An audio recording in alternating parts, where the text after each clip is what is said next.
अस्सलाम वालेकुम नाज़रीन, आप देख रहे हैं रूहियत 10 और मैं हूं आयशा। क्या हाल हैं आप लोगों के, और उम्मीद करती हूँ आप जहां भी होंगे खैर और आफियत के साथ होंगे। अच्छा, आज एक मज़े की बात बताने जा रही हूँ। अब मैं सुबह उठी और बहुत सारे लोगों के साथ ऐसा होता होगा, तो अचानक मैंने अपना जब सेल फ़ोन उठाया तो उसमें एक एसएमएस आया हुआ था, जो ऊपर मुझे जो है नज़र आ रहा था, जो लिखा हुआ कि आपका जैकपॉट। तो मैंने फ़ौरन वो जो है मैसेज खोला और जैकपॉट, तो मुबारका हो, मेरा जैकपॉट निकल आया। तो वो भी जनाब डॉलर्स में, और $19,000 मैंने जीत लिए। मुबारका। अच्छा खुदा पूछे तुहाडे कोलों, इससे बड़े ठग ना मैंने देखे नहीं। और ये आजकल तो कोई कॉमन हो गई, ये जो ठग जिसको कहते हैं, ये ठगने वाला काम ये बहुत कॉमन हो गया यार।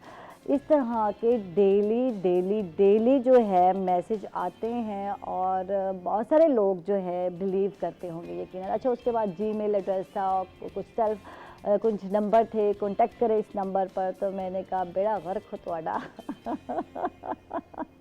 माजरत के साथ, ये मेरा लफ्ज़ थे जो मेरे उस वक्त सोच में आए। तो मैंने कहा यार, सुबह सुबह जो है, पहले तो मैं खुश हो गई जब मैंने देखा कि जैकपॉट। अच्छा, मैंने कहा यार, मैंने कभी ट्राई तो नहीं किया, ये कहाँ से जैकपॉट निकल आया। कोई गेम शेम भी नहीं खेली मैंने, चलो फिर गेम शेम खेलो फिर भी है अक्सर, या मैसेज करो फिर है। अच्छा, इसी तरह होता यही है, अक्सर आपने देखा होगा आपकी लॉटरी निकल आई है, इतने हज़ार की, इतने लाखों की, इतने करोड़ की। तो ये इस तरह के डेली डेली मैसेज जो है जाते हैं, और बहुत से सादा लोग होते हैं वो बिलीव करते हैं और कॉल्स कर रहे होते हैं, पूछ रहे होते हैं, क्योंकि लिखा होता है कि इस नंबर पर रब्ता करें, और वो जो है हम लोग रब्ता कर रहे होते हैं। तो ये तो हाल है। अच्छा, मैं सोच रही थी कि हम सिर्फ पैसे को ही क्यों अहमियत देते हैं। सिर्फ पैसा अगर मिल जाए तो हम कहते हैं हमारी लॉटरी लग गई है, हमारी जनाब जैकपॉट लग गया, तो और हम खुश हो जाते हैं। यार, बहुत सारी और चीज़ें हैं ज़िंदगी में जो इंसान को खुश कर देती हैं।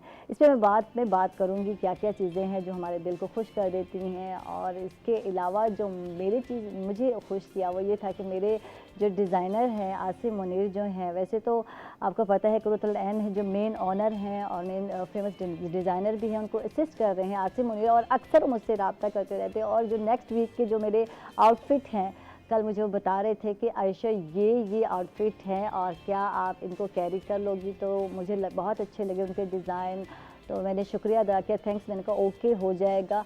तो ये बहुत अच्छी बात है जब टीम मिलके वर्क कर रही होती है और डिसाइड कर रही होती है, जैसे कि इनके डिज़ाइनर्स के हैं, तो एक अच्छी चीज़ जो है देखने में मिलती है। और आज का ड्रेस भी यकीनन आपको अच्छा लग रहा होगा, पर्पल सा ड्रेस है और कूल सा कलर है। और जी बिल्कुल, आप इनसे रब्ता कर सकते हैं, आप स्क्रीन पर इनके नंबर देख सकते हैं, और बहुत जल्द इनकी वेबसाइट लॉन्च होने वाली है। फिर आप ऑनलाइन जो है बिल्कुल इनसे डिज़ाइनिंग करा सकते हैं, इनसे स्टिच करा सकते हैं ड्रेस, और जो आपको आउटफिट पसंद आता है आप अपने हिसाब से स्टिचिंग, आप अपने हिसाब से डिज़ाइन इनको बता सकते हैं। और इसके अलावा अपनी पॉकेट के हिसाब से आप इनको बता सकते हैं कि हमें इस रेंज में ये जो ड्रेस है ये डिज़ाइन कराना है। अच्छा जी, आज हमारे साथ जो गेस्ट हैं मैं चाहूँगी कि उनका तारुफ़ करा दूँ, और फिर उसके बाद हम बहुत सारी बातें करने वाले हैं। तो मेरे साथ हैं नादिया फ़हीम है, साइकोलॉजिस्ट हैं, इनको वेलकम कहेंगे, खुश आमदीद कहेंगे। कैसी हैं आप नादिया? मैं अल्लाह का शुक्र, बिल्कुल ठीक, थैंक यू ठीक सो ठाक। मच। और जब भी नादिया आती हैं तो कहते हैं ना कि दिल जीत लेती है। जज़ाकल्लाह। बहुत अच्छा डॉक्टर शुक्रिया। साहब, मुझसे कुछ नाराज़ थे, तो आज मैंने इनका विजिटिंग कार्ड पकड़ा, फड़ लिया मैंने, और यहाँ से मैं जो है इंट्रोडक्शन सही तरह से कराऊंगी, और फिर हम इनका दिल जीतेंगे। और भी बहुत सारी चीज़ें हैं जो दिल जीतने में कार फरमा होती हैं, लेकिन ये जो पहली बात है सही बताना बहुत ज़रूरी है। हमारे साथ हैं assistant professor doctor Suhaib Hasan sahab हैं, जो कि कंसल्टेंट हैं neuro physician Nishtar hospital Multan में। अस्सलाम वालेकुम, वेलकम डॉक्टर साहब। खुश हुए या नहीं हुए, या फिर कैबरी डिलाइट जो है आपको खिलानी पड़ेगी। कैडबरी डिलाइट जो है दिल जीतने का बेहतरीन ज़रिया है। मैं आपको बता दूं, किसी को राज़ी करना हो तो फिर आपने कैडबरी डिलाइट से जो है राज़ी करना है। अगर आप चाहते हैं कि आपकी लाइफ फुल ब्राइट हो जाए तो आपने बिल्कुल खानी है कैडबरी डिलाइट। ज़िंदगी में भर दो खुशियों के रंग, जीत लो हर दिल कैडबरी डिलाइट के संग। और आज मैं बिल्कुल आपके संग जितने दिल जीतने की कोशिश कर रही हूँ। और ये जनाब जी बिल्कुल ये है नादिया फ़हीम, आप भी बिल्कुल कैडबरी you. डिलाइट खाएंगी Thank you. और Thank you. आप भी Thank you डॉक्टर जी। साहब खाएंगे Thank you जी। तो फिर बात होगी। आज देखिए डॉक्टर साहब को कैसे खुश किया नहीं तो हमेशा डॉक्टर साहब नाराज़ नजर आते हैं और पहले ही आते ही मुझे कहते हैं, मैं भी ज़रा मीठा खा लूँ ना थोड़ा थोड़ा, तो मुझे कहते हैं आयशा आप ना हमेशा भूल जाती हैं। तो ये सुबह सुबह वो भी चॉकलेट और वो भी कैडबरी डिलाइट हो तो क्या ही बात है। यही बात थी जो आज मैं बताने जा रही थी आपको। और ये मैं जो लॉटरी की बातें कर रही थी तो असल लॉटरी तो ये थी जो मैंने बतानी थी। अगर आप किसी का दिल जीतना चाहते हैं तो ये चीज़ है असल लॉटरी, आप ये है आपका अक्सर जैकपॉट जिसको कहा जाता है। तो और कैडबरी ने ये काम कर दिखाया तो अब बताओ नादिया, ये हकीकत है। बिल्कुल हकीकत है, इट्स टोकन ऑफ लव जो आपने हाँ। सुबह सुबह दिया हमें, टोकन ऑफ केयर, एनीथिंग। बिल्कुल बिल्कुल। और बात यही हो रही थी कि ये चीज़ें कोई अहमियत रखती जो हम लोग इंतज़ार में होते कब हैं हमारी कि लॉटरी लॉटरी निकलेगी, निकलेगी, जैकपॉट, ये पैसे यार ये तो मैं कहती हूँ आते हैं या जाते हैं कोई पता भी पता ही नहीं नहीं चलता। चलता। बिल्कुल लेकिन ये जो मेन चीज़ है दिल जीतने वाली और वो भी कैडबरी ने जो काम किया, कैडबरी डिलाइट ने, तो शायद ही कोई कर सकता है। बिल्कुल नहीं, सही बात है। जहाँ मीठे की बात आती है वहीं कैडबरी चॉकलेट्स जहाँ भी आती हैं तो कैडबरी का नाम ज़रूर दिमाग में आता है। बिल्कुल, है ना। अच्छा तो आज हम क्या डॉक्टर साहब मीठा खा लो दिल में जो बात थी ना आज वो निकाल ले मीठा खा ले। अच्छा अब बताएं, आज हम दिमागी सेहत पर बात करने वाले हैं। Mental health day world mental health. ठीक है, आज डे भी है, कल है, कल था, कल है, कल ठीक है। 10 अक्टूबर तो मुझे बताया क्योंकि हम कल तो हमारा प्रोग्राम नहीं है, होगा, off है। इसीलिए आज हमने मेरा ख्याल किया ना उसको। ठीक है, तो आज हम बात करेंगे मेंटल हेल्थ की, दिमागी सेहत की। और जब हम बात करते हैं तो एक ही सवाल आता है यार कि क्या हम पागल हैं जब हमें दिमागी सेहत की ज़रूरत है और ये कितनी इसकी ज़रूरत है, क्यों ज़रूरत है, क्या कहेंगे नादिया? देखिए दिमागी सेहत ये है आयशा, जैसे फॉर एग्जांपल मैं जब सुबह सो के उठती हूँ तो अगर मुझे कहीं पेन है या मुझे थकावट हो रही है या मैं फ्रेश फील नहीं कर रही तो मैं फ़ौरन फील करती हूँ कि फ़िज़िकल सिम्टम्स है। ठीक है, तो उनको हम छोटी छोटी चीज़ पे भी फोकस करते हैं।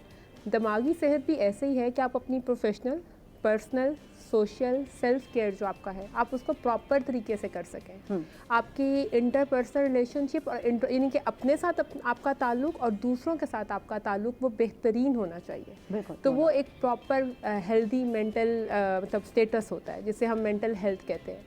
तो मेंटल हेल्थ जो है वो अफेक्ट तब होती है जब मैं I am not okay with what I am, जब मैं कंफर्टेबल फील नहीं करती, मैं चीज़ों को प्रॉपरली पॉजिटिव मैं वर्ड नहीं यूज़ करूँगी, यानी कि मैं नॉर्मल नहीं देख पाती।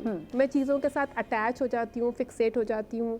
जैसे मुझे लगता है कि हमेशा बुरा होगा, मैं वहम करना स्टार्ट कर दूँ। ठीक है, या जब मैं कुछ सोचूं किसी के बारे में, जैसे आज मैं प्रोग्राम में आना है और मैंने सोचूं सुबह रात को कि मैंने कल प्रोग्राम में जाना है, तो मैं कुछ अच्छी बात ना सोच सकूं या इस प्रोग्राम को सोच के मैं अनकंफर्टेबल हूँ। जब आप अनकंफर्टेबल हैं किसी भी एक्सटर्नल फैक्टर के बावजूद, हाँ, सर्विस में, अपने काम में, अपनी जॉब में, अपने रिलेशनशिप में, अपने साथ, बिल्कुल, मतलब अगर अपने साथ भी डिसअपॉइंटमेंट है ना कि मैं कुछ हासिल करना चाहती थी मैं नहीं कर सकी, व्हेन यू आर अनकंफर्टेबल, ये बिल्कुल स्टार्ट है मेंटल हेल्थ का। कि आप जब अनकंफर्टेबल हैं तो वहाँ आपको पता होना चाहिए कि आपकी मेंटल हेल्थ अफेक्ट क्या करना है, ये हम जानेंगे। अगर इस सिचुएशन में आप हैं, बहुत मसला होता है यार, बहुत सारे काम होते हैं जिनसे हम भी अनकंफर्टेबल फील कर रहे होते हैं, कभी ड्रेस में होता है, लेकिन इसमें नहीं है, मैं इसकी बात नहीं कर रही, लेकिन बात टाइम ऐसा होता है कि हम, लेकिन वही ना, ये सस्टेन नहीं रहता ना।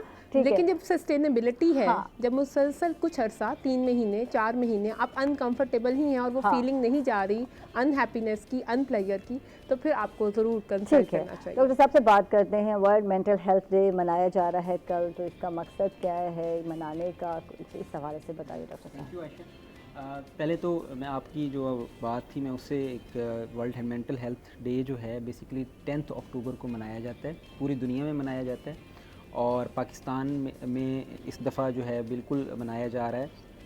और इसका मकसद ये है बेसिकली एक अवेयरनेस क्रिएट करना और एजुकेट करना हमारी पब्लिक को, हमारे सब लोगों को about the mental disease and the mental problems. जिस तरह मैडम ने पहले बात की कि अनप्लेयरनेस और हमने जो अपने प्रोग्राम का स्टार्ट डिलाइट से शुरू किया है, बेसिकली देखिए ये छोटी छोटी खुशियाँ हैं और ये खुशी इंसान के अंदर होती है, दैट इज़ इनसाइड। कहते हैं ना, खुशी बाहर से नहीं मिलती, खुशी अंदर से जनरेट होती है, और इसी खुशी के बारे में ही हम जो मेंटल प्रॉब्लम्स और उसी के बारे में ही हम बात कर रहे हैं। तो बेसिकली इस डे को मनाने का मकसद ये है कि एम्फसाइज़ किया जाए लोगों के बारे में कि हमारे जो ये मेंटल प्रॉब्लम्स हैं दे आर ट्रीटेबल, एक तो बताया जाए लोगों को, और उसकी एजुकेट किया जाए, उन्हें बताया जाए कि जब जिस तरह हम अभी बात कर रहे हैं कि जब इस तरह के प्रॉब्लम्स आते हैं, आप देखें कि परसिस्टेंट आपकी लो मूड, परसिस्टेंट आप अनप्लेयर फील कर रहे हैं, अनकंफर्टेबल फील कर रहे हैं, कोई और एक्सटर्नल चीज़ ऐसी नहीं है, तो देन हमें सोचना चाहिए कि कोई हमें इस तरह का प्रॉब्लम तो नहीं है हमारे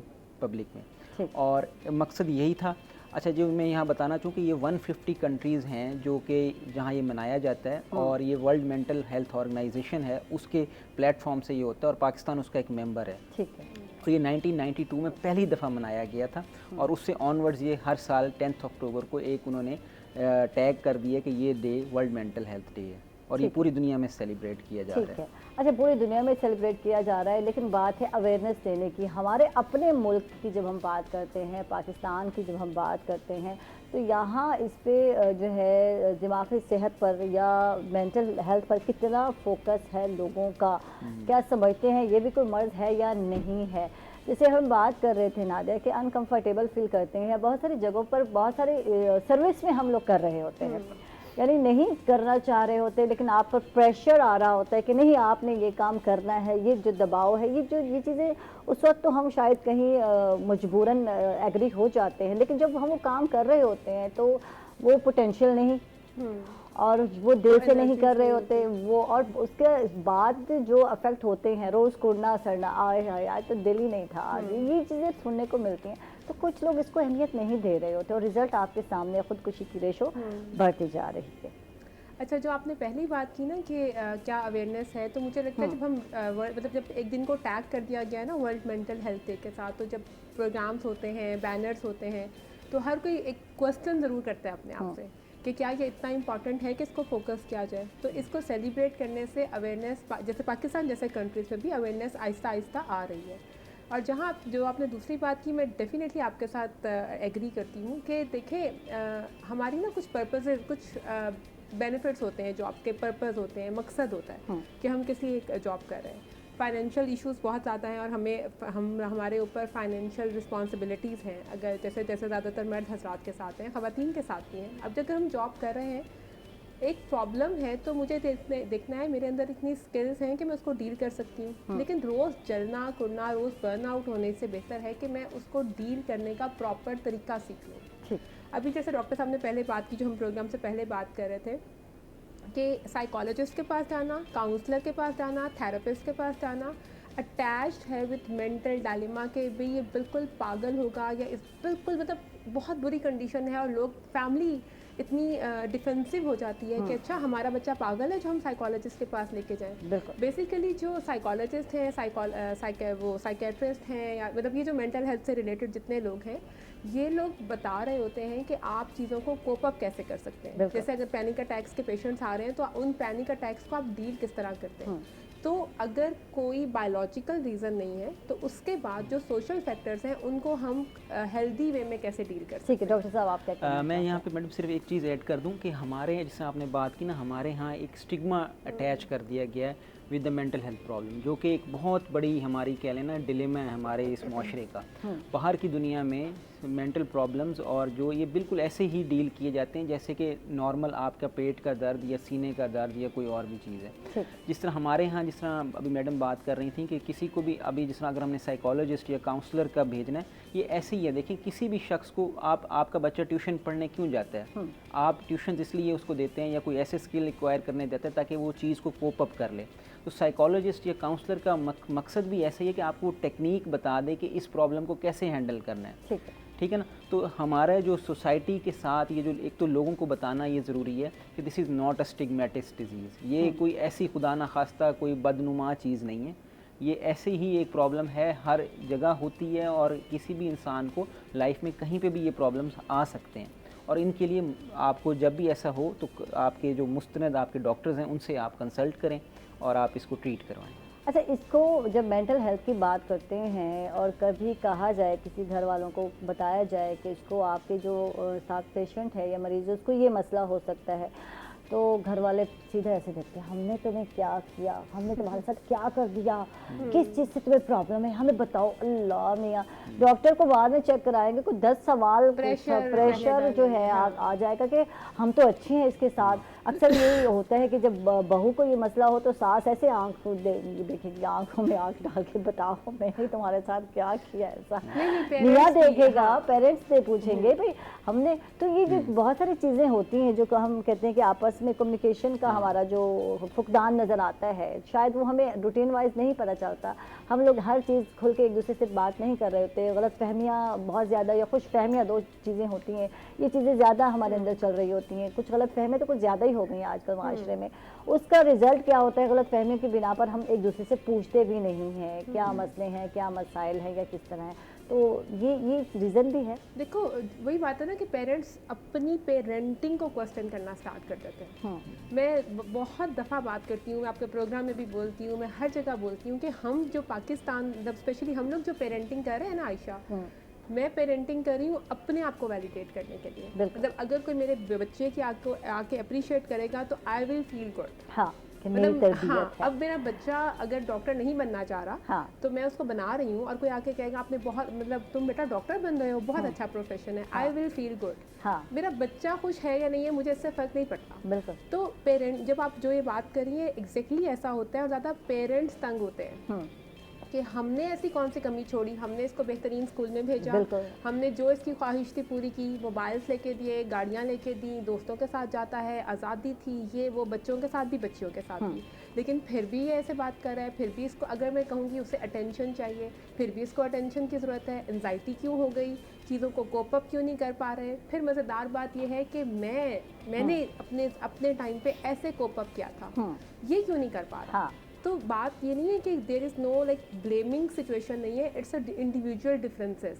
अभी जैसे मुझे मेरी क्लाइंट बच्ची ने ही कहा कि मैम इस एरा में जितना कंपटीशन हमारे पास है कि अच्छे नंबर लेकर आने हैं, हर जगह पे प्रूव करना है अपने आप को, अच्छी औलाद भी बनना है और बाहर भी बेहतरीन नज़र आना है, उतना कंपटीशन शायद हमारे पेरेंट्स के पास नहीं था। And I agree with her कि हमारे टाइम पे हम लोगों को इस तरह ब्रॉट अप नहीं किया गया कि तुम लोगों को अर्न भी करना है, ये हमारी चॉइस है कि आज हम जॉब कर रहे हैं या कुछ, मतलब कह लो शौक है, चॉइस है, या कभी मजबूरी बन जाती है। लेकिन अभी जो हम अपनी बच्चियों को पढ़ा रहे हैं, हम उन्हें प्रेशर दे रहे हैं कि तुम्हें आगे इकोनॉमिकल भी सेटलमेंट होनी चाहिए। तो वो है कि वक्त के साथ साथ जो डिफरेंसेस आ रहे हैं, we as a parent need to understand that कि हमारे बच्चे आज किस सोसाइटी में हैं, तो मेरा और अगर उनका डिफरेंस है तो वो एक्सपोजर और सोसाइटी की वजह से भी है। बिल्कुल ठीक है, वो मतलब पहले मेरा कंपैरिजन शायद एक फैमिली के साथ था या दो फैमिलीज़ के साथ था, अब मेरे बच्चे का कंपैरिजन पूरी दुनिया के साथ मैं कर रही होती हूँ। तो वहाँ पे हमें देखना होता है और वहीं पे पेरेंट्स जो है ना वो अपने आप को डाउट करना शुरू। ठीक है डॉक्टर साहब, आपसे जानना चाहेंगे कि दिमागी या मेंटल हेल्थ का जो ताल्लुक है वो असाबी हमारे मसाइल से है, असाबी कमज़ोरी जो है ये क्या है? कुछ इस पट्ठों की कमज़ोरी, असाबी कमज़ोरी, कहते हैं दिमाग में इतना सोचते हैं, इतनी टेंशनें हैं, इतनी परेशानियां हैं, ये असाबी कमज़ोरी, तो ये ज़रा बताएं ये क्या है, आज खुल के ज़रा बताएं। आयशा, बहुत अच्छा आपका क्वेश्चन है और ये क्वेश्चन हमारे हर दूसरे पेशेंट में पूछा जाता है। हाँ। जो मैं आपको अभी इसमें, जिस तरह आप सुबह उठें, आप पेन फील करती हैं, फॉर एग्जांपल रात को आप सो नहीं सके, ठीक है, खिंचाव फील कर रहे हैं। एक होती है सोमैटिक, हम कहते हैं जिस्मानी, और एक होती है साइकोलॉजिकल जो कि नफ्सियाती या ज़हनी चीज़ होती है। तो कुछ आप अगर तो आपको वाकई कोई प्रॉब्लम है, लाइक आप सही सो नहीं सके या रात को आपको कोई ऐसा आप करते हुए कोई ऐसा आपको हो गया कि आपको पेन होगा, उसकी एक बॉडी कॉज होगी कि मसल स्पैज़म हो सकता है, पुल हो गया या कुछ हो गया, तो ठीक है ना, उसका ये। अच्छा, एक साइकोलॉजिकल कॉज भी होती है। हाँ। साइकोलॉजिकल कॉज क्या होती है कि आप जिस तरह आप कह लें ना, आप अनहैप्पी हैं, आप नहीं, आपको कोई सोच आ रही है, बार बार आप सोचते रहे हैं, एंजाइटी का शिकार रहे हैं, किसी बारे में आप कर रहे हैं, तो क्या है, अब वो जो तो आपको कह लेना थोड़ा सा भी जो कोई होगा ना, वो साइकोलॉजिकली आप उसको बढ़ा देंगे उस प्रॉब्लम को, ठीक। और आप कहेंगे कि ये मुझे हो रहा है। तो इसमें जो इम्पोर्टेंट चीज़ है ना, देखें हमारा हर जो दूसरा मरीज़ होता है उसको यही किया जाता है कि जी असाबी कमज़ोरी है या कुछ की चीज़ है, हालांकि इसकी जो अंडरलाइंग कॉज है वो साइकोलॉजिकल कॉज होती है। उस प्रॉब्लम को दूर करना चाहिए। हो सकता है कि वो हस्बैंड वाइफ का कोई रिलेशन हो सकता है वो स्टूडेंट या टीचर का कोई रिलेशन हो सकता है कोई वो फ्रेंड्स का आपस का रिलेशन हो, ठीक है ना। वो तो जब आप उनसे बात करते हैं, उनसे सवालात पूछते हैं और उनसे पूछते हैं, आपको पता चलता है, 1 मिनट में पता चल जाता है कि भाई इसको कोई पट्ठों का खिंचाव नहीं है, इसको कोई असाबी कमज़ोरी नहीं है, इसकी वजह साइकोलॉजिकल एक इम्पैक्ट या साइकोलॉजिकल एक रीजनिंग है जो कि आप ट्रीट कर सकते हैं। ठीक ठीक। अच्छा, ये तो फिर क्या आप रेफ़र करते हैं साइकोलॉजिस्ट के पास जी जी, अपने जो पेशेंट हैं कि देखिए इनको इसमें ज़रूरत है? हाँ, जब देखें ये जो बीइंग अ फिजिशियन हमें यही एक हमारी जब हम स्पेशलिस्ट हैं उनका यही काम है कि जब आप देखें कि किसी पेशेंट में ये अलामात आ रही हैं या सिम्टम्स बहुत आ रही हैं, तो उसको हम उसकी स्पेशल साइकोलॉजिस्ट या जो काउंसलर हैं उनके पास रेफ़र कर देते हैं, और वो उनको प्रॉपरली उनको काउंसल करते हैं, उनको बताते हैं कि ये इसका प्रॉब्लम है आपका और इसको आपने ऐसे कोप अप करना है, इसके बारे में आपने ये चीज़ें करनी है। ठीक है। नाज़रीन, बहुत सारे पेशेंट आते हैं और रोना शुरू कर देते हैं, होपलेस फील करते हैं, अपनी कहानी किसको सुनाए, कोई अंडरस्टैंड नहीं कर रहा, कोई समझता नहीं है, और यानी कि वो जो बहुत सारे लोग ऐसा करते होंगे, यकीनन क्योंकि ये मेरे साथ भी हुआ। और मैं भी जब एक ज़माने मुझे भी ज़रूरत फील हुई कि साइकोलॉजिस्ट को दिखाना है, मुझे नींद नहीं आती थी रातों को और मैं बहुत ज़्यादा टेंशन में थी। ये कुछ 7 साल हो चुके हैं इस बात को, गुजर गए हैं इस बात को। तो जब मैंने कहा कि मुझे अपने हस्बैंड को मुझे लगता है कि मुझे किसी साइकोलॉजिस्ट के पास जाना चाहिए, तो एक नज़र था कि क्या मैंने कोई कमी छोड़ी तुम्हारी मर्ज़ी से कुछ नहीं होता, या अच्छा, तो मैंने कहा नहीं, कुछ ऐसी बातें हैं जो मुझे लगता है कि मुझे शेयर करनी है और मुझे लगता है कि वो बेहतर रिज़ल्ट जो है निकलेगा। और वाकई बेहतर रिज़ल्ट हुआ। 15 दिन के बाद मैंने अपने आप को बेहतर फील किया और फिर मैं कितने साल मुझे ज़रूरत भी नहीं फील हुई कि किसी साइकोलॉजिस्ट के पास जाऊँ। तो ये कितना ज़रूरी है, और वाकई रोते हैं और बहुत सारी लंबी कहानी होती है, उसमें से जो निचोड़ निकलता है वो क्या होता है, ये सब हम कुछ जानेंगे। हम लोग जा रहे हैं माज़ूद के साथ एक छोटे से वक्त पर। नाज़रीन, कहीं मत जाइएगा, हमारे साथ रहिएगा।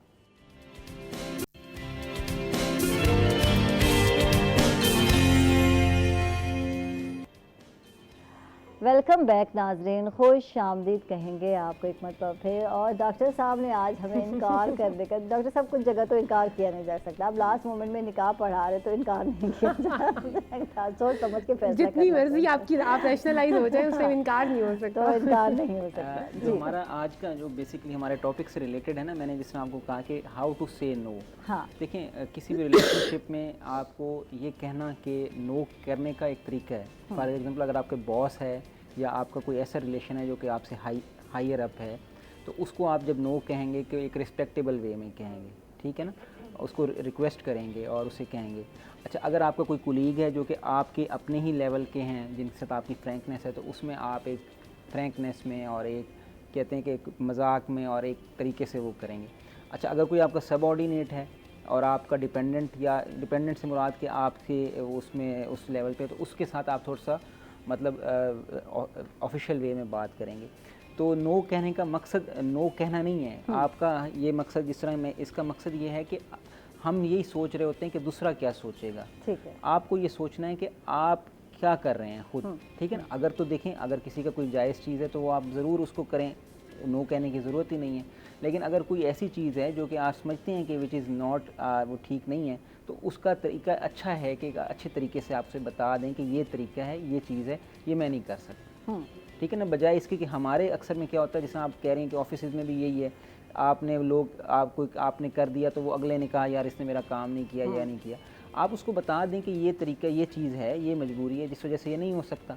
तो अच्छा, अगर अब फिर भी कोई ये समझता है कि तो इसका मतलब है कि आपके वो रिलेशनशिप में रहने का हकदार ही नहीं है। बिल्कुल, नो डाउट, ये एक ठीक है। तो अंडरस्टैंड करना बहुत ज़रूरी है, रिलेशनल चाहे आप बाउंड्री, किसी रिलेशनशिप की बात करते हैं। अब जब हमारे पास भी क्लाइंट आते हैं तो हम रेपो बिल्डिंग कहते हैं इसको, हम देख लेते हैं कि क्लाइंट के साथ कितनी रेपो बिल्ट हो गई है, ताकि जब मैं उसको बात करूं तो वो मेरी बात को किस तरह लेगा।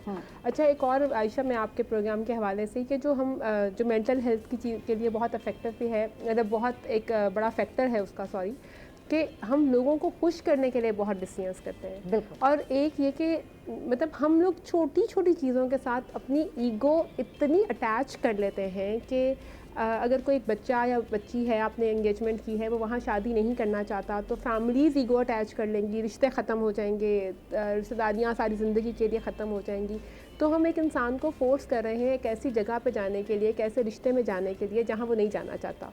एक बच्चा है, आप डॉक्टर बनाना चाह रहे हैं, आप इंजीनियर बनाना चाह रहे हैं, वो नहीं बनना चाह रहा, वो किसी और फील्ड में जाना चाह रहा है, तो मैं अपने लेवल के लिए, अपनी सेटिस्फेक्शन के लिए, मैं पूरी ज़िंदगी के लिए एक अनप्लीजिंग इंसान बना रही हूँ, वो is not comfortable with the profession जो कि उसको चला रहा है। इस तरह छोटी छोटी चीज़ें हैं, जॉब है, स्टेटस है, कोई मतलब आप हम सब लोगों को ये स्टिग्मास और ये जो बड़े बड़े प्रेशर्स हैं ये हटा लेने चाहिए लोगों से। मैं ये नहीं कहती अच्छा, और फिर कभी जब हम बात करते हैं कि अपने बारे में पहले सोचो, तो एक बड़ी सेल्फिशनेस का भी एक आना शुरू हो जाता है, और कुछ बच्चे ऐसे होते हैं जो बिल्कुल केयर नहीं करते।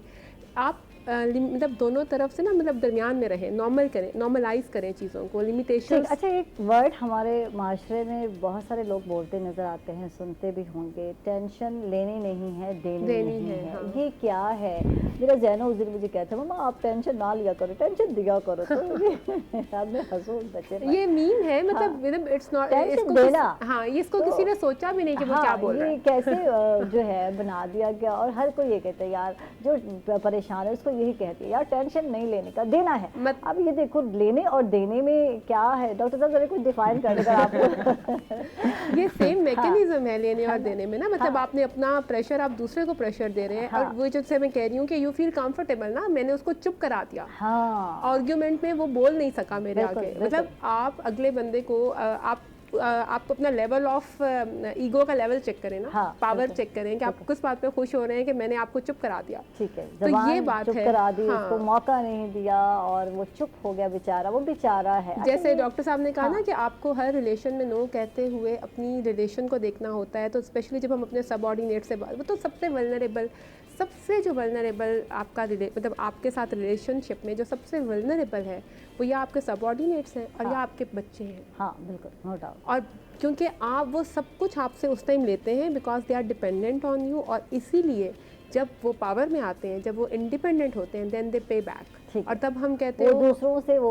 उसका बदला ले रहे होते नहीं, पेरेंट्स से ही लेते हैं, पेरेंट्स से भी लेते हैं। हाँ, वो आपके साथ वही बिहेव करते हैं जो उनके साथ आपने अगर उनको इग्नोर किया है, आपने उनकी बात नहीं सुनी, आपने उनकी इमोशंस को वैल्यू नहीं किया। ठीक है, बच्चों के भी तो इमोशंस होते हैं ना, तो अगर आपने उनको वैल्यू नहीं किया तो वो आपसे वही कुछ मतलब definitely they would respect you, क्योंकि हमारा मजहब हमें सिखा रहा है, लेकिन वो जो कनेक्शन है, इमोशनल कनेक्शन, वो फिर आप बच्चों से कभी भी एक्सपेक्ट ना करें अगर आप नहीं उनको दे पा रहे। डॉक्टर साहब, पूरा वीक मेंटल हेल्थ का मनाया जा रहा है, तो इसको किस तरह सेलिब्रेट किया जाएगा, और क्या मुल्तान में मिस्टर हॉस्पिटल में भी कोई इस तरह का है कैंप वगैरह लगाया जाएगा?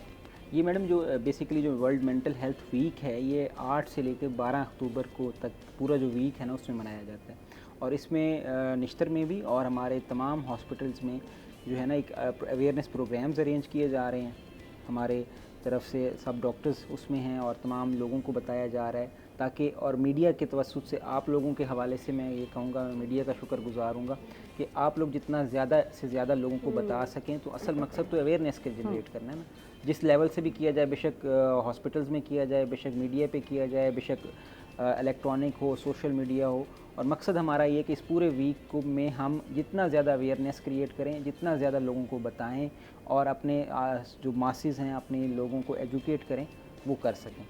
और इसमें बड़ा अच्छा मैंने ये एक मैसेज ये देना चाहूँगा कि हमेशा अपने जिस तरह अल्लाह ताला ने हमारे लिए एक जो रिलेशंस हैं ना, उनको हमेशा हर रिलेशन की एक बाउंड्री डिफ़ाइन की है, तो हमें हर इंसान को अपनी जो रिलेशन है उसकी बाउंड्री दरियाफ्त करनी है कि वो कहाँ तक है। तो अगर ये चीज़ें कर ली जाएं तो फिर एक आपके लेवल तक आ जाता है कि आप इन मसाइल को काबू पा लेते हैं। अच्छा, कुछ चीज़ें तो रिलेशनशिप से जुड़ी हैं, कुछ माहौल से जुड़ी हुई हैं। माहौल इस तरह का है जैसे कि आपके सामने भी हम रेप केसेस की बात कर रहे थे, हरेसमेंट की बात कर रहे थे, और 10 मंथ की बच्ची के साथ रेप, और इसी तरह से चकचा सदर निकल का वाक़या था, और न्यूज़ भी चल रही थी एक 2.5 साल 2 साल की बच्ची के साथ, बल्कि उसको बहुत बुरी तरह से, जिस तरह कह सकते हैं कि कत्ल किया गया या जिस तरह उस बच्ची को मारा गया, तो ये बहुत दिल दहला देने वाले वाक़ये और कुछ इस तरह की बातें, क्योंकि कल जब भी मैंने न्यूज़ खोली और तो कुछ एक केस नहीं, कुछ 10-12 केसेस इसी तरह के चल रहे थे, एक बच्चे के साथ, एक लड़की के साथ, एक बच्ची के साथ, फलां फलां फलां। तो इतना खौफ और हरास की ये जो माहौल है, तो मैंने ज़ैनो को कहा, ज़ैनो अब आप बाहर बिल्कुल नहीं निकलेंगे, अगर आप निकलेंगे तो फिर आप उससे मार खाएंगे। तो इतना डर, इतना खौफ, ये रिलेशनशिप में नहीं है, ये ऐसे खौफ हैं, ये ऐसे डर हैं जो आपको माहौल से मिल रहे हैं, कहीं सुनने को मिल रहे हैं, तो ये भी हमारी मेंटल हेल्थ पे बहुत ही असरअंदाज होते हैं। बहुत नींद नहीं आई यार मुझे ये सोचकर। मैं सोच रही थी सुबह बात करूंगी, लेकिन मैं चाह रही थी कि लाइट मूड में जो है हम अपना जो है प्रोग्राम स्टार्ट करेंगे, मॉर्निंग शो है, तो इसमें मैं ऐसी बात नहीं करूंगी, लेकिन मेरे रहा नहीं गया मुझे नादिया, ये चीज़ें बढ़ती जा रही हैं। हमें बिल्कुल मतलब कलेक्टिवली सोचना है, हाँ, सोशल पर्सपेक्टिव भी, इकोनॉमिकल पर्सपेक्टिव भी और मेंटल हेल्थ का पर्सपेक्टिव। देखो जब हम किसी को फैसिलिटीज़ नहीं दे, ड्रग मतलब ये जो अब हम ड्रग्स की बात करते हैं, शराब है इतनी ज़्यादा अवेलेबल है हर लेवल पे, ड्रग्स अवेलेबल है, आप कुछ भी ले सकते हैं। When you are in addiction तो आप कुछ भी कर सकते हैं, आप अपने होशो हवास में नहीं होते, वो एक बहुत बड़ा फैक्टर है। फिर ये कि लोगों का सोशो इकोनॉमिक्स, देखो जब मैं कंफर्टेबल नहीं हूँ ना अपने आप से, ये बात हर एक के लिए, मेरे आपके लिए भी है। When I am not comfortable with my self, I can not make other people comfortable, चाहे जो मेरे घर का माहौल भी है। और ये अगर हम सब भी खुद बैठ के सोचें कि जिस दिन मेरा मूड ऑफ होता है उस दिन मैं अपने घर वालों के साथ कैसा बिहेव करता हूँ ना, मतलब कहीं ना कहीं ऊंच नीच हो जाती है। तो जो ये सारे लोग हैं जो आ रहे हैं इस तरह की चीज़ों में, they are not comfortable with themselves, उनकी कोई सेल्फ आइडेंटिटी, सेल्फ एस्टीम नहीं है, उनके पास अपने लिए कुछ भी नहीं है, इसलिए वो इस तरह के काम कर रहे हैं। तो इट्स नॉट अबाउट कि हम सिर्फ और सिर्फ यानी कि कोई उनकी पनिशमेंट कर दें तो हमें इससे बचत हो जाएगी, ऐसे नहीं है। हमें बहुत सारे फैक्टर्स पे काम करना है, हमें उनके इकोनॉमिकल फैक्टर पे काम करना है। आपको सारा दिन कुछ खाने को नहीं मिल रहा है तो आपको हर टाइम लोग मतलब ब्लेम कर रहे हैं, ये रीजंस बनती हैं। हाँ। हम उन रीजंस को जस्टिफाई नहीं कर रहे हैं, लेकिन हमें इन सारे फैक्टर्स को ओवरऑल देखना है। ठीक है, गुर्बत है तो ये इसका मियाँ काम नहीं करता, गुर्बत है, अनएम्प्लॉयमेंट है, एजुकेशन नहीं और है। इस पे जब लोग आपको ब्लेम कर रहे हैं, रिश्तेदार आपको ब्लेम कर रहे हैं, अगर कमाता तो आज घर वाले, अब वो बेचारी जो वाइफ है या बच्चे हैं एक्सट्रीमिज्म है आयशा, वो किस तरह सरवाइव कर रहे हैं कोई अंदाजा नहीं है। इसी तरह बहुत सारी बातें हैं जो हम बोल देते हैं, हम कहते हैं ये नहीं हुआ वो नहीं हुआ, लेकिन ये अंदाजा नहीं कि वो बंदा या वो बंदी किस तरह सर्वाइव करती है अपनी लाइफ में। तो ये आजकल ये चीज़ कम नजर आ रही है माशरे में। मैं आपको हर टाइम मतलब एक मजहब पे ही मैं आपको हर टाइम टोंट करती रहूं, ठीक है? तो मुझे बताएं आपका मजहब के साथ क्या रिलेशनशिप बनेगा जब एक इंसान का अल्लाह के साथ अपना आइडेंटिटी वाला रिलेशनशिप नहीं है, तो वो इंसान कहाँ सस्टेन करता है। थैंक यू, बहुत बहुत शुक्रिया नादिया फ़हीम हमारे साथ हैं, आप बहुत अच्छा लगा, बहुत अच्छा लगता है जब भी आप आती हैं, मुझे भी बहुत अच्छा लगता है। Thank you doctor Suhaib Hasan sahab, आपका बहुत बहुत शुक्रिया, आप तशरीफ़ लाए। जब दो ख़वातीन हों तो फिर आपको पता है बोलने का टाइम कम नहीं मिलता है। इसके साथ ही नाज़रीन हम लोग जा रहे हैं छोटे से वक्त पर, कहीं मत जाइएगा, हमारे साथ रहिएगा।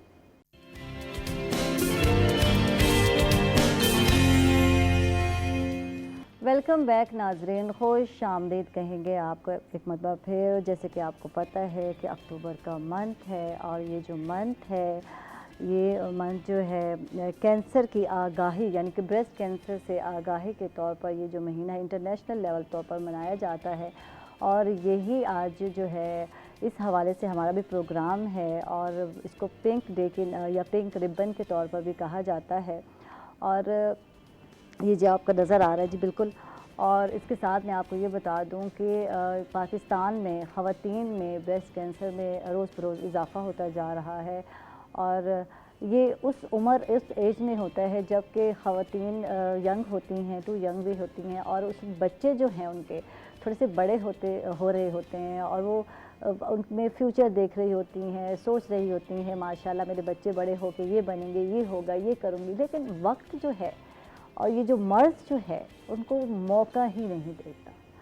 तो आज इस पर हम बात करेंगे, इस चीज़ को, इस मर्ज़ को जो एक जानलेवा मर्ज़ है, इसे कैसे रोका जा सकता है, कैसे कम किया जा सकता है, क्या तरीक़ाकार है, क्या रीज़न है। बहुत सारे सवालात हैं जो मैं पूछूंगी, क्योंकि आज हमारे साथ तीन डॉक्टर हैं, और जिनका ताल्लुक़ मैं बता दूं कि आपको Pakistan atomic energy commission hospital Minar cancer hospital से है और मैं चाहूँगी कि मैं उनका तारुफ़ करा दूँ।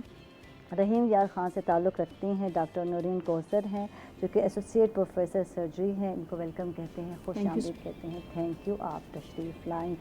और हमारे साथ डॉक्टर कुर्रतुल ऐन हाशमी हैं जिनको आप जानते हैं, जिनको आप सुनते हैं FM पर, और आज हमारे साथ हैं कंसल्टेंट क्लिनिकल ऑनकोलॉजिस्ट हैं। इनको वेलकम कहेंगे, खुश आमदीद कहेंगे। थैंक यू, आप तशरीफ़ लाई।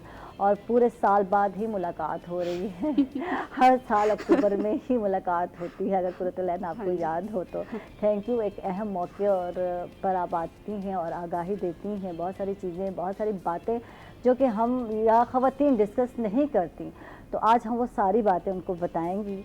और इसके साथ ही डॉक्टर आमिर सत्तार है हमारे साथ जो कि कंसल्टेंट क्लिनिकल ऑनकोलॉजिस्ट हैं। इनको भी वेलकम कहते हैं, खुश आमदीद कहते हैं। थैंक यू, आप तशरीफ़ लाए। तो डॉक्टर कुर्रतुल ऐन कुछ हमें बताएं, इस महीने के हवाले से पहले बताएं कि ये पूरा महीना है आगाही का और यहाँ कोई कैंप लगाया गया मुल्तान में, कुछ बताएं क्या कर रहे हैं आप लोग आगाही के हवाले से।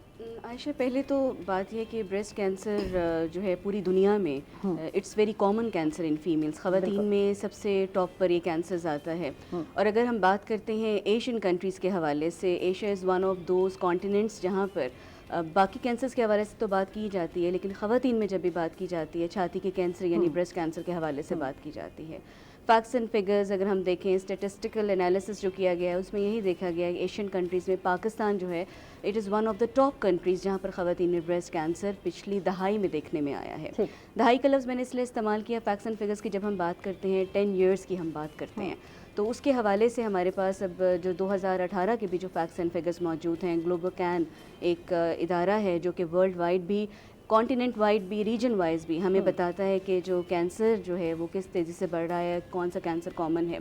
उसमें भी ये बताया गया है कि ब्रेस्ट कैंसर जो है वो ख़वातीन में सबसे ज़्यादा देखा गया है। पाकिस्तान में जो कैंसर्स डायग्नोसिस हुए हैं 2018 के स्टेटिस्टिक्स के मुताबिक, उन कैंसर्स में 19.6% एज अ होल, मैं पिक्चर बता रही हूँ, 19.6% जो है वो देखे गए हैं कैंसर, ब्रेस्ट कैंसर। और अगर हम इस पूरी पॉपुलेशन में से जिसमें सारे कैंसर्स 1 to all शामिल हैं, उसमें अगर हम ख़वातीन को अलग करें, ख़वातीन की स्क्रूटनी करने से देखा यह गया कि ख़वातीन में तकरीबन 40% के करीब जो रेंज देखी गई है दैट इज़ ब्रेस्ट कैंसर। बहुत ज़्यादा है, ठीक है, बहुत ज़्यादा कॉमन हो गया है। और क्यों हुआ है डॉक्टर नूरीन, आप बताएं क्या है, क्या रीज़न क्या है।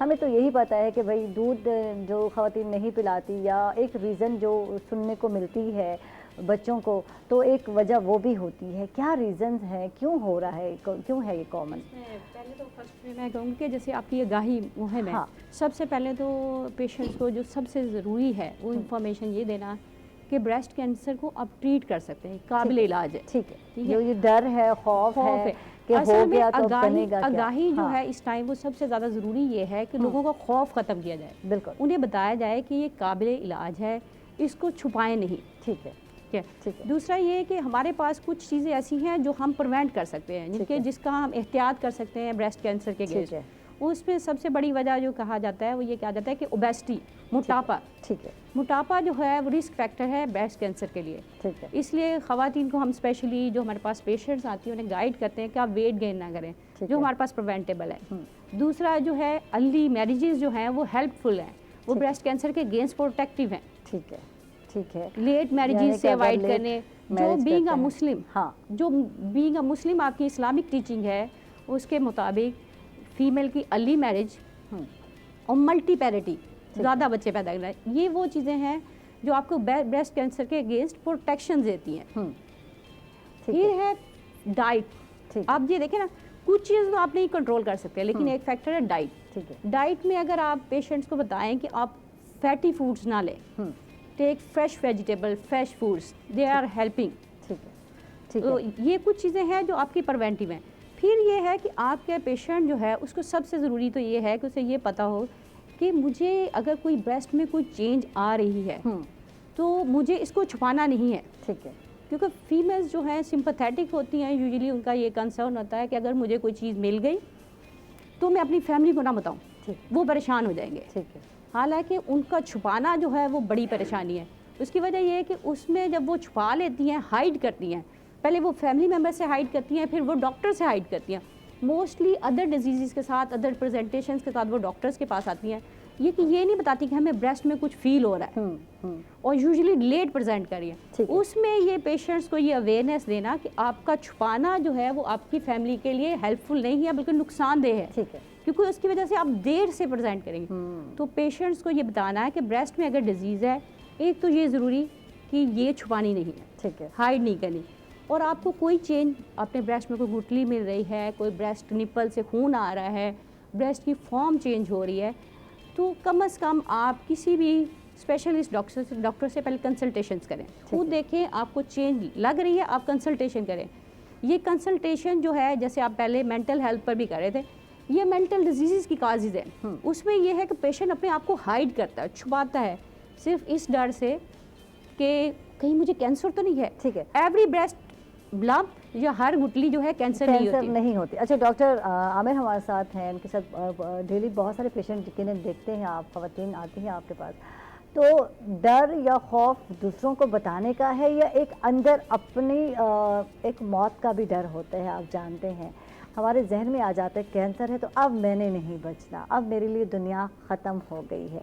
तो क्या पेशेंट इस डर की वजह से इलाज नहीं कर पाते, नहीं बताती, या अब वो पहले वाला माहौल नहीं रहा कि कुछ डिस्कस नहीं करना? अब हम बहुत सारी चीज़ें हैं जो अगर लेडी डॉक्टर हैं क्योंकि सहूलत तो दोनों दस्तियाब है, अब हम डिस्कस करते हैं। तो अब क्या चीज़ है, क्या मसला है कि ये चीज़ बढ़ती जा रही है, रुक नहीं रही, तो क्या रीज़न है? सोशल हेजिटेशन स्टिल हमारे यहाँ परसिस्ट अभी कर रही है। हमारी Yes. सोसाइटी में, इवन हाँ। के सिर्फ ये अनएजुकेटेड ख़वातीन में नहीं है, हाँ। ये एजुकेटेड ख़वातीन में भी है। हम सबसे पहले तो हमारे यहाँ थोड़ा ख़वातीन अपना ख्याल कम रखती हैं, जैसे हमारे ख़वातीन में जनरली इससे हटकर भी न्यूट्रिशनल इश्यूज़ हैं, ठीक है। डाइटरी इश्यूज़ हैं, इवन के पढ़ी लिखी ख़वातीन भी, हाउस वाइफ ख़वातीन भी जो कि बाहर वर्किंग नहीं कर रही, वो भी अपना ख्याल उस तरह से हेल्थ वाइज नहीं रखती।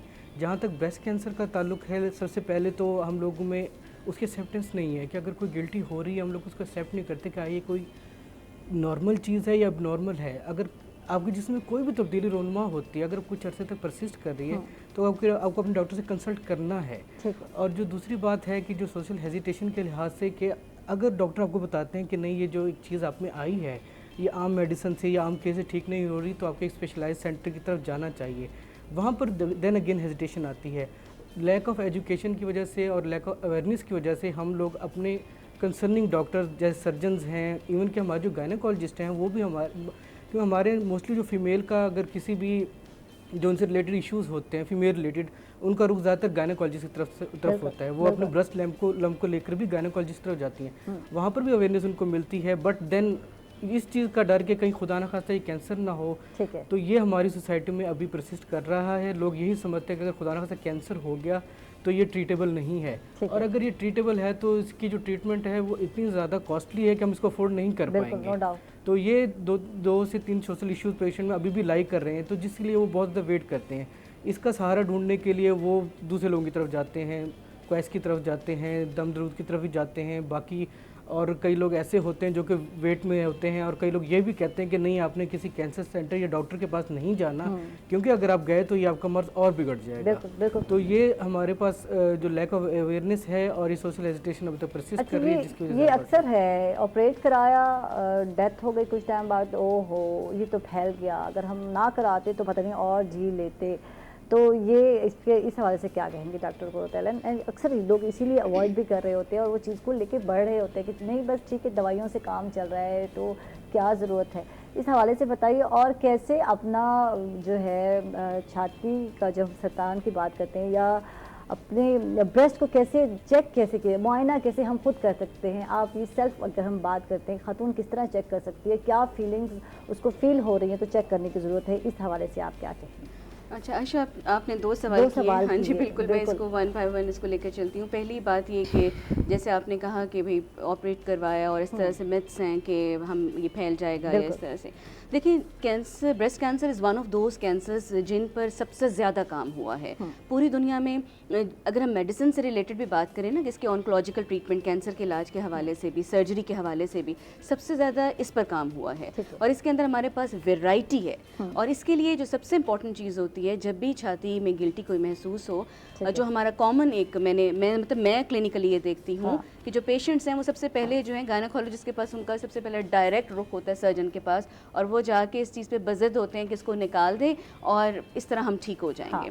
सर्जन भी उसको निकाल देते हैं, लेकिन हम ऑन्कोलॉजिस्ट ये कहते हैं, हम जब भी सर्जन से बात करते हैं हम ये कहते हैं कि आप उनको कन्विंस करें। किस चीज़ की तरफ कन्विंस करें? ट्रिपल असेसमेंट करवाएं। ट्रिपल असेसमेंट क्या है? इसमें 3 चीज़ें हैं। पहली चीज़ ये कि आपका मुआयना किया गया, आपको देखा गया गिल्टी कहाँ है, कैसी है, क्या इसमें कैंसर का रिस्क है या नहीं है। दूसरा काम ये किया गया मेमोग्राफी जो हम करवाते हैं ख़वातीन में छातियों के कैंसर के हवाले से, एक ख़ास किस्म का एक्सरे है, या ब्रेस्ट अल्ट्रासाउंड, ये दोनों। तीसरी चीज़ ये कि नीडल वाला टेस्ट, ठीक है, जिससे तो हमारी पूरी दुनिया भागती है। अच्छा, वो क्यों भागते हैं आज ये बताएं। इस पे हमने पहले भी एक मतलब जी बिल्कुल, इस पे हर साल बात हर होती साल है, हम बात करते हैं और हर साल हमारे पास यही जरूरी मसाइल है। होते हैं, क्योंकि लोग जो हैं जब हम सोसाइटी और नॉर्म्स की बात करते हैं ना, हम जिस माशरे में रहते हैं वहाँ पर सब अगर कोई इस तरह का प्रॉब्लम होता है तो दोस्त अहबाब रिश्तेदार सारे इकट्ठे हो जाते हैं और हर कोई अपनी अपनी राय देता है, हर कोई अपने अपने तजुर्बात की बुनियाद पर बात करता है, और उसके अंदर ये सबसे कॉमन बात होती है लोहा लगवा लिया, सुई लगवा ली तो कैंसर फैल जाएगा। तो ये एक इतना गलत मिथ है कि इस पर हमें हेल्प लेनी चाहिए। हमारे पास LHVs की हेल्प है, हमारे पास कोएक्स जो बैठे हुए हैं उनकी हेल्प है, हमारे पास डिस्पेंसर्स की हेल्प है, हमारे पास नर्सिंग स्टाफ की हेल्प है। हम इन लोगों के पास पेशेंट की अप्रोच ज़्यादा है। पेरिफेरी में देखें LHVs कितनी जो आपको घर घर जा रही होती हैं और इतनी ट्रीटमेंट फैसिलिटीज़ दे रही होती हैं, उनको सिखाने की ज़रूरत है कि काइंडली ये मिथ ख़वातीन के दिलो दिमाग से इसको दूर करें, ख़वातीन से इस हवाले से बात करें। मेरे ख्याल में हमें इस लेवल पे जाके काम करना चाहिए, क्योंकि डोर टू डोर जाकर समझाना ये it's not an easy job, ये हम नहीं कर सकते, प्रैक्टिकली पॉसिबल नहीं है। दूसरा, सोशल मीडिया का सहारा लिया जाए, हम ऐसी वीडियोस बनाएं, हम ऐसे पेशेंट्स को सामने लाएं जिन्होंने ट्रीटमेंट करवाया, ठीक हुए, इन सारे प्रोसीजर्स में से गुजरे, और वो अपने एक्सपीरियंसेस बताएं, अपने तजुर्बात बताएं। ऐसे पेशेंट आते हैं अपने तजुर्बात जो है बताने के लिए, बहुत कम है, क्योंकि हमारी बिल्कुल एक सेलिब्रिटी भी हैं और वो भी उनको भी कैंसर है और उनके बाल बिल्कुल ख़त्म हो गए हैं, लेकिन वो बड़ी बाहिम्मत सेलिब्रिटी हैं, वो आती हैं और वो बताती हैं। तो लेकिन रूटीन में, आम रूटीन में लोग नहीं आते, वो आम ख़वातीन नहीं आती, आप ये देखें। नहीं आयशा, इसमें आपको मैं एक चीज़ करूँ, सिर्फ बात करनी होती है, उनसे कन्विंस करना होता है। हमारी ये रूटीन है कि हमारे जो सर्वाइवर्स होते हैं हम उनसे मिलते हैं, उनसे बात करते हैं, उनसे डिस्कस करते हैं, हम उनकी एग्जांपल्स देते हैं। अब क्योंकि देखो इस पे सिर्फ मैं अगर बीइंग ऑन्कोलॉजिस्ट बैठकर अपने हॉस्पिटल में बैठकर ये काम करूँगी, ये इसको ज़्यादा हम लोगों तक पहुँचा नहीं पाएंगे। इसमें फिर हमें मुख्तलिफ मीडियम्स की ज़रूरत है, हमें अखबार की ज़रूरत है, हमें रेडियो की ज़रूरत है, हमें TV की ज़रूरत है, हमें सोशल मीडिया की ज़रूरत है। ये सब की कोलैबोरेशन से हम ऐसे सर्वाइवर्स को सामने लाएं जिनकी जो सारे एक्सपीरियंसेस से गुजरे हैं एंड दे आर अल्हम्दुलिल्लाह फाइन। तो ये एक हमारे एक काम करने की ज़रूरत है, क्योंकि देखिए आप अभी बात कर रही थी कि कैंसर जो है वो ब्रेस्ट कैंसर बहुत ज़्यादा हो गया। आपको पता है ब्रेस्ट कैंसर बहुत ज़्यादा होने का एक फैक्टर जो हम हमेशा मिस कर देते हैं वो ये है कि लोगों में अवेयरनेस आ गई है। अब ख़वातीन ये जो ब्रेस्ट के मसाइल हैं इसको लेकर के आती हैं, सीरियस हुई इस वजह से अब ज़्यादा केस प्रेजेंटेशन है, इसलिए हमें लगता है कैंसर ज़्यादा हो गया। कैंसर तो पहले भी होता था, उस वक्त तो घर में रह गई, लेकिन अब उनको अवेयरनेस है, वो आती हैं। अब देखिए गायनेकोलॉजिस्ट के पास सबसे पहले जाना, LHV के पास सबसे पहले जाना, ये अवेयरनेस है तो जाती है ना। अब ये है कि उनको वहाँ से गाइड प्रॉपर किया जाए कि आपके लिए बेस्ट जगह क्या है, और हमारे पास ऐसे सेंटर्स होने चाहिए, हमारे पास ब्रेस्ट क्लिनिक्स होने चाहिए जो हमारे पास ये फैसिलिटी दें कि ख़वातीन जो हैं उस पर वहाँ पर मुख्तलिफ डॉक्टर्स बैठकर उनका मुआयना करें, उनके टेस्ट भी हो जाए, एक ही रूफ में उनके पास काम हो जाए। और ये फैसिलिटीज़ ज़ाहिर बात है ना सिर्फ गवर्नमेंट का काम है, प्राइवेट सेक्टर का भी काम है, और लोग काम कर भी रहे हैं। लेकिन बात वही है कि प्रोजेक्शन की बात है, जिसकी प्रोजेक्शन हो जाती है उसका नाम बन जाता है, जिसकी प्रोजेक्शन नहीं होती है काम वो भी कर रहे हैं, silently they are doing work. For example जैसे मैं बात करती हूँ पाकिस्तान एटॉमिक एनर्जी कमीशन के 18 कैंसर सेंटर्स हैं जो पूरे पाकिस्तान को केटर कर रहे हैं। अब ये किसी को नहीं पता, 18 कैंसर सेंटर्स, आप ये देखिए। मीनार को हमेशा निश्तर से ही मीनार इज अ सेपरेट एंटिटी, यही भी कहने वाली थी। और जब आपने मुझे कहा कि नहीं आयशा, तो मैं हैरान हुई। तो अब मैं यकीनन पूछना चाहूँगी, तो 18 हॉस्पिटल जो है अलग से वर्क कर रहे हैं, और ये अच्छा डॉक्टर नौरीन को भी शामिल करते हैं, इनसे जानते हैं कि तीन तरीके हैं जिनसे कीमोथेरेपी हो गई, एक्सरे हो गया और नीडल का हो गया, जिससे जो है डायग्नोस किया जा सकता है। अच्छा, इसके अलावा ख़वातीन में झिझक जो है और जो शर्माना है, ये चीज़ अब भी पाई जाती है, नहीं पाई जाती? आपको क्या लगता है? इसकी रीज़न है, हाँ, अभी भी सबसे बड़ा प्रॉब्लम जैसे मैंने कहा कि लोग कैसे छुपाते बताएं, हैं, कैसे बताएं कि हमें, और फिर प्रॉब्लम जो है वो हाँ। सबसे बड़ा जो है, क्योंकि एज अ फीमेल और यूजुअली हम मुस्लिम कंट्री में ज़ाहिर रहते हैं, इसमें लोग पर्दा और बहुत सी चीज़ों की वजह से लेकिन है हमारे पास फीमेल डॉक्टर्स जो कि ब्रेस्ट कैंसर को ट्रीट करते हैं। ठीक है, इससे सबसे बड़ा प्रॉब्लम जो है कि लोगों के साथ ये अवेयरनेस भी नहीं है कि जो सर्जन्स है they are basically treating the patient of breast cancer, इसलिए वो डिफरेंट जगह पर जाते हैं। बेसिकली इनिशियल ट्रीटिंग जो डॉक्टर है वो बेसिकली सर्जन है, वो पेशेंट को देखता है, वो बाकी असेसमेंट्स करता है, देन ही रेफ़र करता है उसको ऑन्कोलॉजिस्ट के पास कि क्या इस पेशेंट को कीमोथेरेपी चाहिए या रेडियोथेरेपी, देन रेफ़र करता है। ठीक है, तो बेसिकली प्राइमरी डायग्नोसिस जो है वो बेसिकली सर्जन्स के लेवल पर होती है। ठीक है, अब इसमें जो है पेशेंट्स को ये अवेयरनेस भी नहीं है कि आपने किसके पास जाना है। ठीक है, तो मोस्टली ये होता है कि वो डिफरेंट जगह पर फिर पर आके वो इसमें भी नहीं है कि ट्रीटमेंट, इसलिए जो डॉक्टर कुरतुल्लाह ने बात की ब्रेस्ट सेंटर्स की, तो बेसिकली डायबिटीज़ के सेंटर्स हैं पाकिस्तान में, लेकिन ब्रेस्ट सेंटर्स नहीं बनाए गए। ठीक है, ठीक है, अगर एक फीमेल को पता हो कि एक ब्रेस्ट सेंटर है, मैं बहुत सारे लोगों से एक्सपोज नहीं होंगी, ठीक है। मुझे बहुत सारे लोगों के साथ फेस नहीं करना कि मैं एक सेंटर पे जाऊंगी, मेरी तशखीस यानी भी हो हर एक को जाएगी। बताने की जरूरत नहीं पड़ेगी। हाँ, मुझे बिल्कुल। तशखीस भी हो जाएगी, वहीं मेरी मेमोग्राफी हो जाएगी, वहीं मेरा अल्ट्रासाउंड हो जाएगा, वहीं मेरी बायोप्सीज हो जाएगी, ठीक है। और वहीं से मुझे प्रॉपर सर्जिकल ऑप्शन या ऑन्कोलॉजिस्ट के लिए मैं सफ़र नहीं करूँगी। तो इट्स अ गुड प्रोसेस होगा जिससे लोगों को में ब्रेस्ट कैंसर की ट्रीटमेंट ईजी हो जाएगी। ठीक है। अब ये देखें पूरे पाकिस्तान में आपको ब्रेस्ट कैंसर सेंटर्स कहीं पर मेरा नहीं ख्याल कि कोई स्पेसिफिकली सेंटर बना इस है। हवाले से डॉक्टर नौरीन मैं एक आपको इन्फॉर्मेशन में देना चाहूँगी। जी, जैसे अब हम लोग बात करेंगे पाकिस्तान एटॉमिक एनर्जी कमीशन का हमने कंट्रीब्यूशन की बात की, उसमें मीनार कैंसर हॉस्पिटल आप जानते हैं, साउथ पंजाब में एक बड़ा नाम है इन अ वे। यहाँ पर हमारे पास ब्रेस्ट क्लिनिक है, वेल डेवलप्ड ब्रेस्ट क्लिनिक है। ठीक। आपको वहाँ पे फीमेल मिलेंगे जो आपको मेमोग्राफी, फीमेल डॉक्टर्स अवेलेबल हैं, आपका एग्जामिनेशन होगा, मेमोग्राफी होगी, अल्ट्रासाउंड होगा, FNACs होंगी, बायोप्सी होगी, और उसके बाद आपकी MTM होगी वहाँ पर, यानी मल्टी डिसिप्लिनरी मीटिंग होगी। उसमें डिसाइड किया जाएगा पेशेंट को पहले सर्जन के पास भेजना है, ऑन्कोलॉजिकल इंटरवेंशन करनी है या कुछ और करना है, स्टेजिंग वर्कअप पूरा होगा। तो ब्रेस्ट क्लिनिक मीनार को मेरे ख्याल में हमें यहाँ पे बैठ के बताने की ज़रूरत है। प्लेटफॉर्म अवेलेबल है, ठीक है। लोगों को उसकी इन्फॉर्मेशन नहीं है। Information लेकिन नहीं आप है। इस इंफॉर्मेशन हाँ। में देखेंगे ये इधर मुल्तान में है, सिटी में। ठीक है, मैं डिस्ट्रिक्ट बेसिकली रहीमिया खां से हूँ। डिस्ट्रिक्ट रहीमिया खां के इर्द गिर्द अगर आप एरियाज देखें तो आपको सक्कर से कराची की तरफ जाते हैं तो फर्स्ट सेंटर जो ऑन्कोलॉजिस्ट या तो सक्कर है और इधर मुल्तान है। ठीक है। दरमियान में BVH में में वो बीनो हॉस्पिटल है, लेकिन बीनो हॉस्पिटल्स में आपको सिर्फ रेडियो और कीमो के लिए आप पेशेंट है। आप देखिए बीच में आपका सेंटर कहाँ सक्कर कहाँ मुल्तान, दरमियान का कितना रीजन है, बिल्कुल। और जो बैकवर्ड एरिया है, बिल्कुल, नो डाउट। जो बैकवर्ड एरिया है। और आप ये देखें कि जो सोशल रिस्ट्रिक्शंस हैं इन एरियाज़ में ज़्यादा हैं, क्योंकि आपका पेशेंट जो है वो एजुकेशन लेवल उनका कम है। बिल्कुल। फिर ये लोग इतने बैकग्राउंड जिनके बेसिकली बलोचिस्तान एंड सिंध, जो इंटीरियर सिंध है वो ड्रेन करता है डिस्ट्रिक्ट रहीमिया खां में ना। तो डिस्ट्रिक्ट रहीमिया खां का अब एक पेशेंट या वो सक्खर जाए टू लॉन्ग या वो मुल्तान आए, तो डिस्ट्रिक्ट रहीमिया खां में कोई ब्रेस्ट क्लिनिक या ब्रेस्ट सेंटर्स नहीं है। We are doing individually cases. ठीक है, बिल्कुल जी, बिल्कुल। डॉक्टर आमिर साहब, आपसे बात करते हैं, जैसे कि डॉक्टर नौरीन कहती हैं कि बहुत सारे ऐसे इलाके हैं, दही इलाके हैं जहाँ के इन्फॉर्मेशन नहीं है, लोगों को अवेयरनेस नहीं है।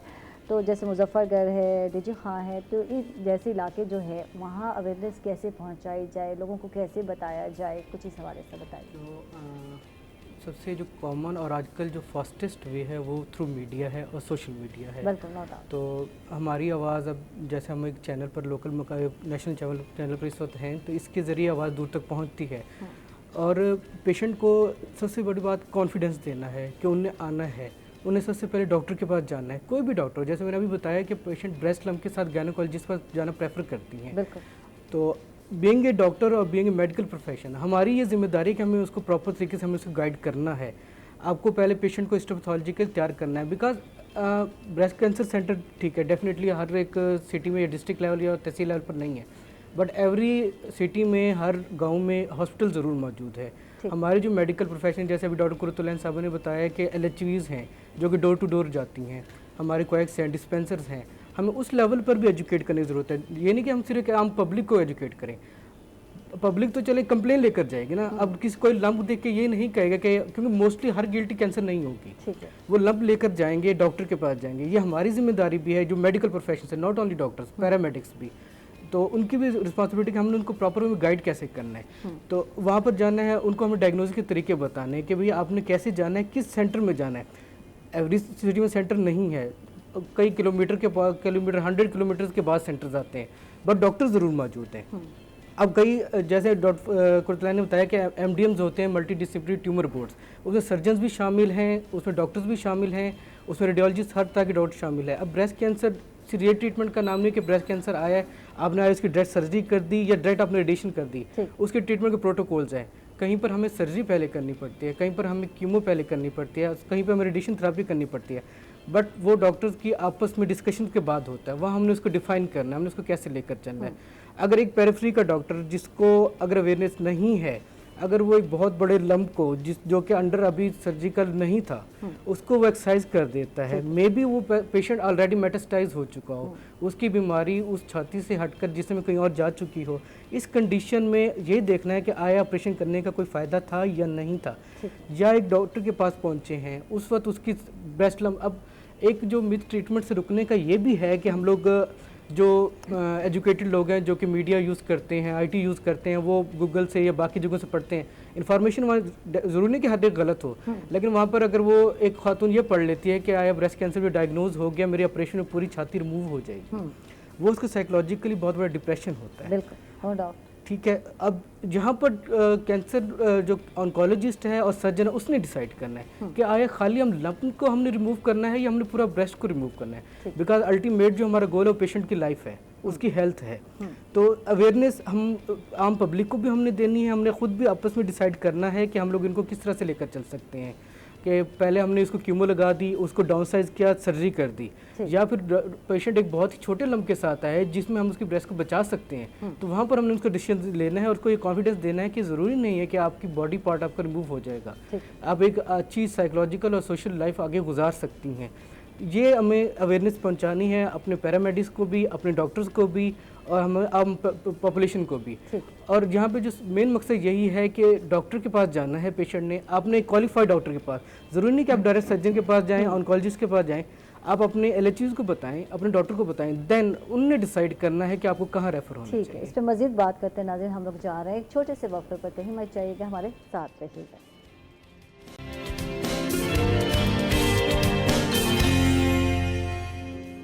वेलकम बैक नाज़रीन, खुश आमदीद कहेंगे आपको एक मरतबा फिर। और भी ब्रेक से पहले कुलैन से बात हो रही थी, इनसे जान रहे थे कि माने हमल की टैबलेट्स खाई जाती हैं तो उनके कितने नुकसानात हैं। और अक्सर ख़वातीन कहती हैं कि हमारा दिल घबरा रहा है, जी घबरा रहा है, चक्कर आ रहे हैं, तो इससे अवॉइड करना चाहिए। देखिए, बीइंग ऑन्कोलॉजिस्ट मैं तो ये कहूँगी कि अगर आपको माने हमल अद्वियात से मसाइल हो रहे हैं, स्पेशली ब्रेस्ट रिलेटेड मसाइल हो रहे हैं, मोटापा बढ़ रहा है आपका, बिल्कुल, अक्सर तो आप उनको अवॉइड करें, छोड़ दें। ठीक है, ऑल्टरनेटिव मेथड्स को अडॉप्ट करें, उसके अंदर आप अपने डॉक्टर से मशवरा लें। सेफ़ प्रोसीजर्स हैं जिनको आप अडॉप्ट कर सकते हैं, लेकिन उसके लिए ज़ाहिर बात है दोनों पार्टनर से बात करनी पड़ेगी। सिर्फ ख़वातीन से हम बात नहीं करेंगे, उनके हस्बैंड को भी उतनी ही काउंसलिंग की ज़रूरत है, बल्कि शायद कभी ज़्यादा काउंसलिंग की ज़रूरत होती है कि आप थोड़ा सा जो है अपनी इन चीज़ों को अंडरस्टैंड करें और ख़वातीन की हेल्थ को आप रिस्क पर मत रखें। ये उनसे बात करने की ज़रूरत है। अब हम ट्रीटमेंट पर आते हैं और इसमें सबसे पहले जो मैं बात करती हूँ तो काउंसलिंग की बात हो रही है, वो कितनी ज़रूरी है। डॉक्टर नूरीन, आप क्या समझती हैं? अगर एक खातून आती है, उसके साथ जो अटेंडेंट आते हैं, भाई है, बाप है या मियाँ है, तो उनकी काउंसलिंग भी करना ज़रूरी है, इस हवाले से क्या कहते हैं? देखिए, बेसिकली जैसे डॉक्टर कुर्तलानी ने कहा, देखिए आपके पास जो फीमेल पेशेंट आती है यूजुअली वो डिपेंडेंट हैं, बिल्कुल, ठीक है। उसमें सबसे पहले जो उसका केयर टेकर है, मे बी हिज हस्बैंड और उसका भाई है, जब तक आप उसको काउंसल नहीं करेंगे, ठीक है, उस वक्त तक आपकी ट्रीटमेंट आगे स्मूथ नहीं जाएगी। दूसरा प्रॉब्लम है जो हमारे जो काउंसलिंग के स्टेशन में, उसमें प्रॉब्लम ये है कि मोस्टली अगर हम पेशेंट्स के अटेंडेंट जो साथ में केयर टेकर उसे बताते हैं तो वो कहते हैं इसको ना बताएं, ठीक है, वो कहते हैं इसको ना बताएं। तो इलाज कैसे मुमकिन है? जी, जब तक आप पेशेंट्स को उसकी एक्चुअल डिजीज़ नहीं बताएंगे, उसको उसके कॉन्सिक्वेंसेस नहीं बताएंगे, उसको ट्रीटमेंट नहीं बताएंगे। लेकिन उसमें प्रॉब्लम जो है उसमें ये है कि आपको उसकी पॉजिटिव चीज़ें बताएं, बजाय इसके कि आप उसको डरा दें कि वो भाग ही जाए। ठीक है, ठीक है, आप उससे पॉजिटिव एस्पेक्ट्स बताएं कि आपकी लाइफ को कितनी इम्प्रूवमेंट आएगी, आपको अगर कोई चीज़ प्रॉब्लम है, जैसे कीमोथेरेपी का है, बाल उतरेंगे तो दोबारा आ जाएंगे, ठीक है।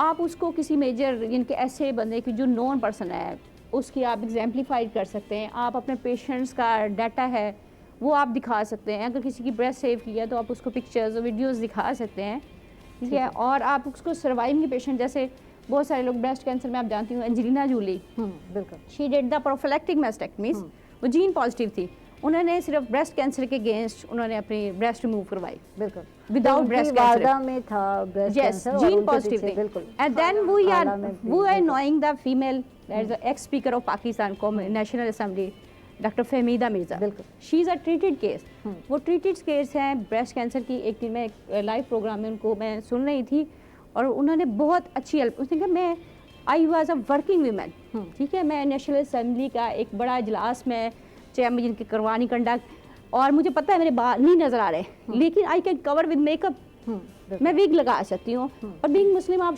दुपट्टा लेते हैं, चादर लेते हैं, आप ना भी विग लगाएं, यू कैन स्कार्फ से, आप मेकअप से, और आप अपनी रूटीन लाइफ देखिए। अक्सर लोग ये समझते हैं कि ट्रीटमेंट से हमारी रूटीन लाइफ डिस्टर्ब हो जाएगी, नहीं।